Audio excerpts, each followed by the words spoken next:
Chapter 9 Practical Geography. We will study the following points in this chapter. 9.1 Cartography. 9.2 Aspects of Maps. 9.3 Map Reading. 9.4 Statistical Diagrams. 9.5 One-dimensional diagrams. 9.6 Two-dimensional diagrams. 9.1 Cartography. Maps are the tools of geographers. Geography can be understood well with the help of maps. Geographical features are often represented by maps. The globe is a replica of the earth. It cannot be used to show detailed information of the earth. Hence, maps are used for representation of a part or whole of the earth's surface. Cartography is the art and science of mapping. A large amount of spatial information is represented by maps. Geographical features, economic data, population data, etc. can be shown very effectively on maps. 9.2 Aspects of Map. 1. Title. Map in Figure 9.1. A has the title India Physical and B has India Sex Ratio. 2. Extent. Map B's mainland extends roughly from 8 degrees north to 37 degree latitude and 68 degrees east to 97 degree east longitude. Map A has the same extent. However, latitudes and longitudes are not shown. 3. Scale. Map B is drawn to the scale. Linear scale is shown. 4. Direction. Both the maps have not direction. 5. Legend. Map A has a legend where different shades of colors represent height and depth in meters.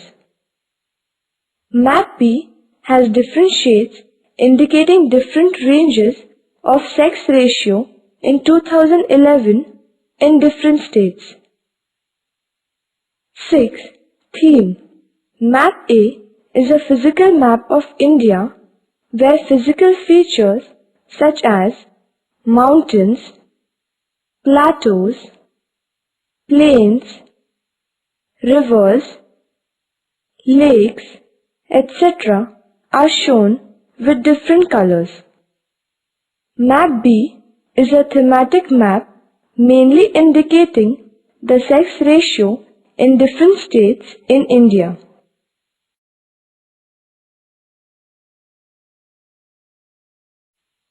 Maps are basically divided into general and thematic maps. One needs to develop the skill to read maps and to understand them. Let us take information of physical and thematic maps of India and read them. In the previous class, you have learned the types of maps. This year, let us learn to read, understand, and explain them. Maps can be explained according to their title, scale, size, theme, color combinations, descriptions, and many more aspects. Let us read Figure 9.1a, Physical Map of India, and Figure 9.2b, sex ratio of India. Both the maps are different. So let us try to read them separately. For this, we have to take different aspects of maps as given below.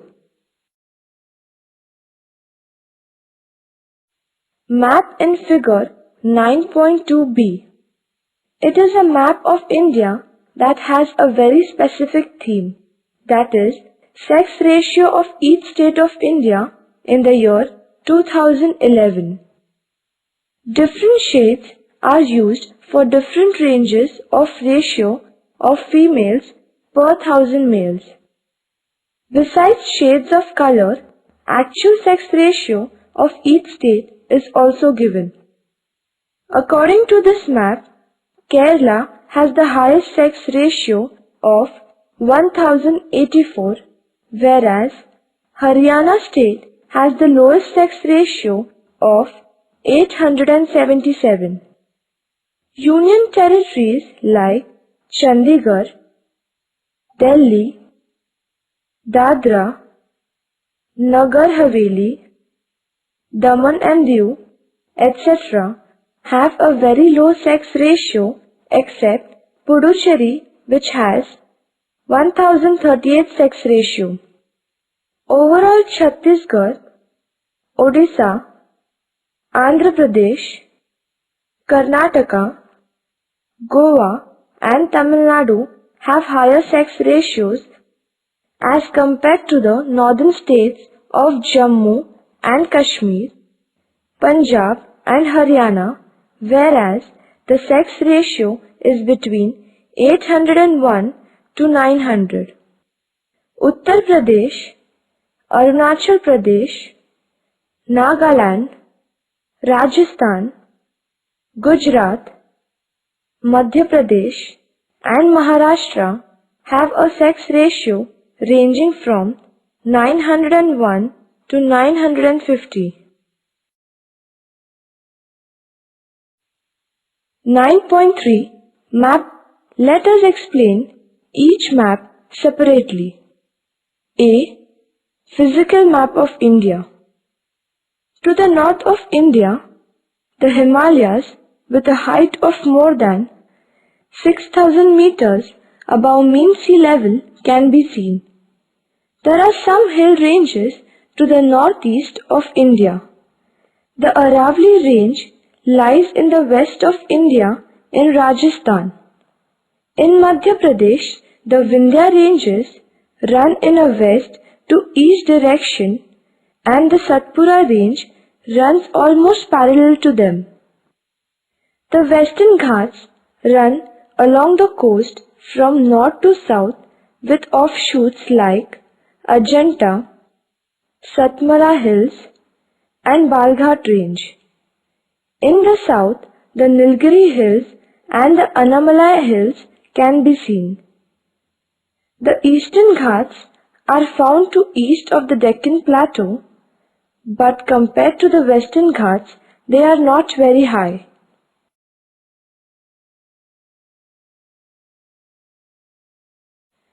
The Satluj and Ganga plains are found in North India. To the northeast, the Brahmaputra makes a flat plain. To the west, the Rajasthan desert is found. The Rann of Kutch is a marshy area situated on the west. To the east, from West Bengal to Kanyakumari lies a plain area. This is broader than the west coastal strip. There is a plateau region in the south and center of India where many rivers cut across the plateau. In the west, there are many islands near the Kerala coast named as Lakshadweep Islands, and in the east, far away from the mainland Andaman and Nicobar Islands are located.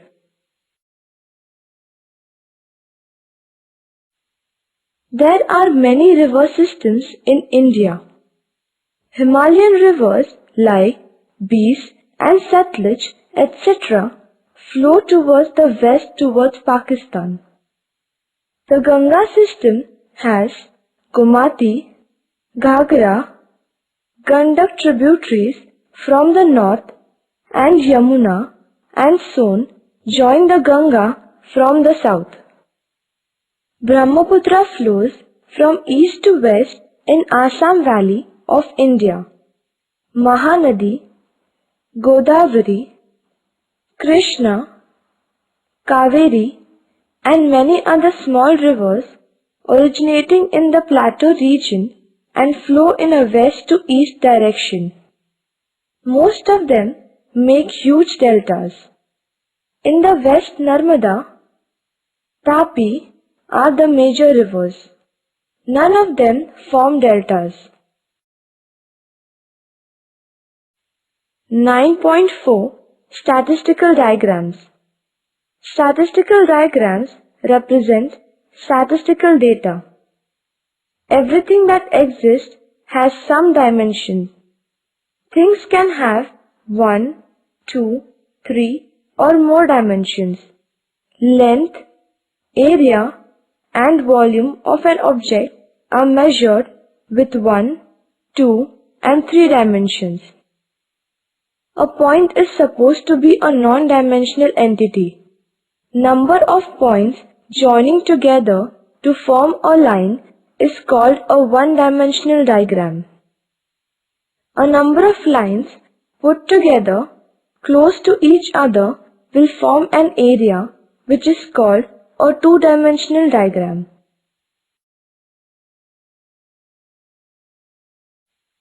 (9.5) One-dimensional diagram. Line graph and bar graph are one-dimensional diagrams. Line graph. A line graph is a one-dimensional diagram. In this graph, two elements are shown. Usually, time is shown on the x or horizontal axis and population or commodity value is shown on the y or vertical axis. Method. Read the data to find out the highest and lowest value. Accordingly, select the scale on both the axes. Mark time period on x-axis and the other elements on y-axis. Plot the points in the graph space with reference to the values on x and y variables by intersecting the two values. Join all the points with a smooth curve. Write the scale, title and legend, etc. Uses. Line graph is very useful to express the trend in values over a period of time. Population growth, industrial growth, profit, prices, etc. can be visualized very easily. It is a very simple method which gives an immediate visual impact. Exercise 1. Draw a simple line graph representing population of India 1901 to 2011. Year, population in millions. Year 1901, 238, 1911, 252, 1921, 251, 1931, 278, 1941, 318, 1951, 361, 1961, 439, 1971, 548, 1981, 683, 1991, 846, 2001, 1028, 2011, 1210, provisional.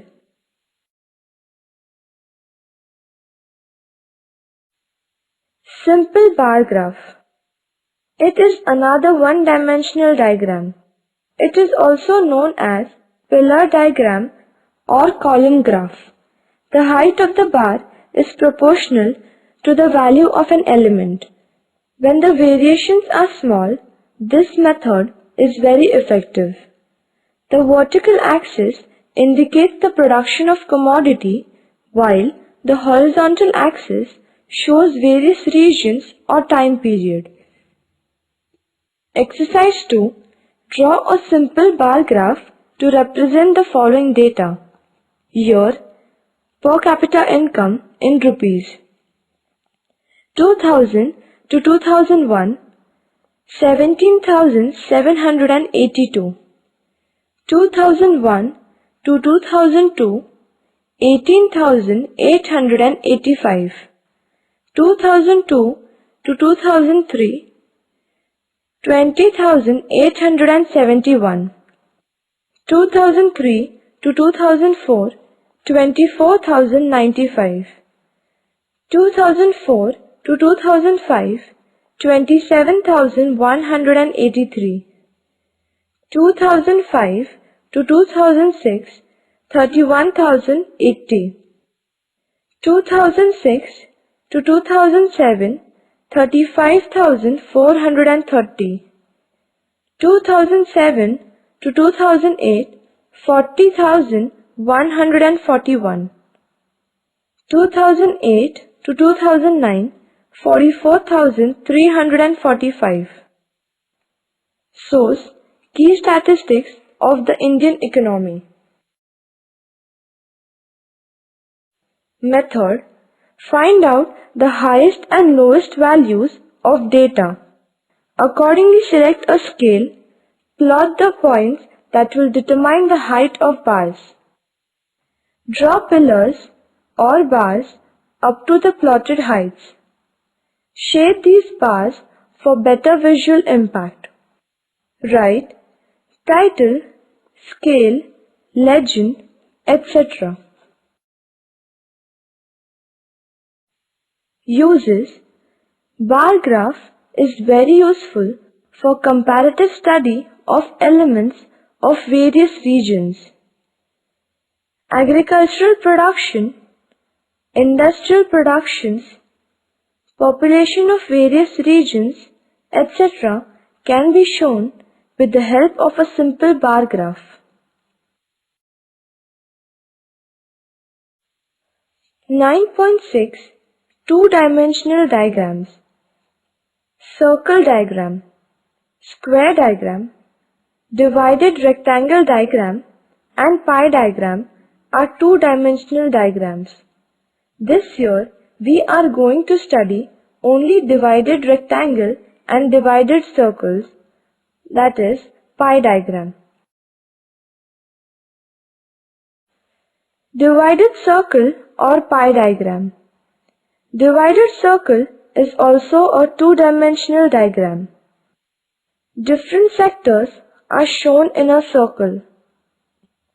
A circle has 360 degrees which are divided according to the sectors given, that may be area or production.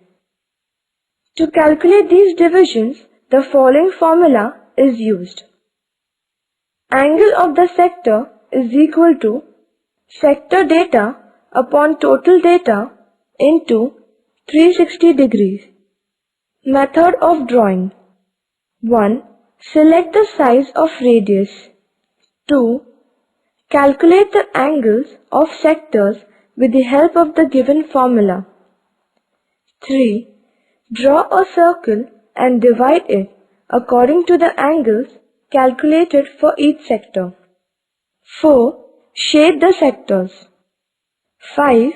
Write the title and draw a legend to express each shade. Uses.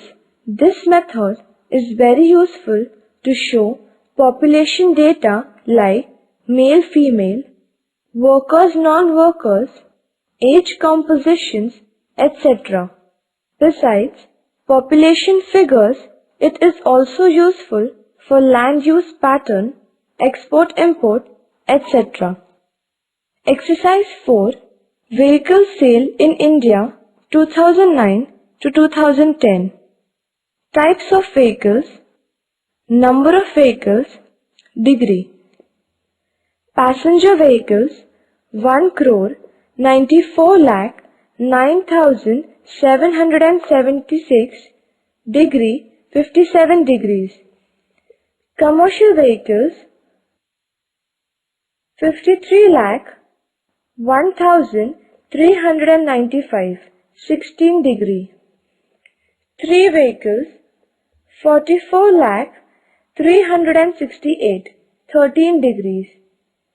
2 vehicles 9 crore 37 lakh 1,231, 274 degrees. Total 12 crore 29 lakh 2,770, 360 degrees. Advantage: this method is very useful to compare data and understand the proportion of each sector as a part of the whole. It gives a very good visual impact. Limitation: it gives only one comparative picture looking at the diagram. It is difficult to calculate exact value. Divided rectangle. A rectangle is proportionately divided to represent different sub-factors of any data. It is drawn on the basis of given statistical values. Generally, data is in the form of percentage.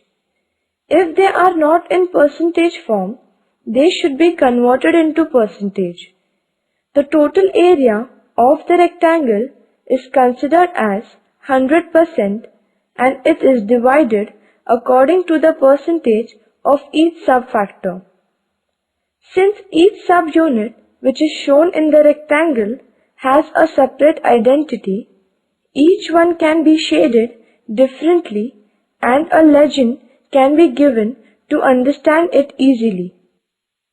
It is used for providing information about population, land use pattern, crops, industrial output, etc.